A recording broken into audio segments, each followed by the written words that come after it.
Meanwhile, with the guilty verdict against Constable Collis Chucky Brown, there's now greater assertion in some quarters that the police force is indeed plagued with rogue cops and death squads. For security consultant and former Deputy Commissioner of Police Mark Shields, the impact on the image of the Jamaica Constabulary Force is glaring. It's something that many have known about, but this, I think, is the first time that we've had such a significant conviction court, unanimous decision by a jury within just 4 hours of a 5-week trial. And yes, it will have a significant impact upon the organisation.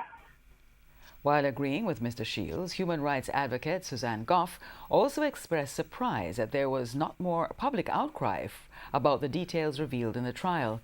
She believes, however, that the verdict speaks volumes.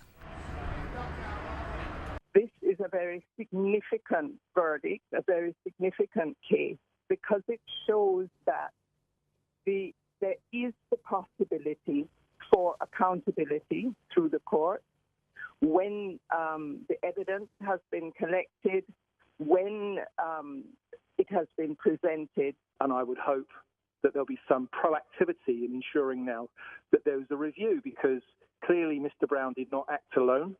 We need to know who the co-conspirators were. We need more evidence in terms of investigation of if it did go to the top, how far did it go, and who were those involved, and are they still serving in the JCF? So there are many questions to be answered.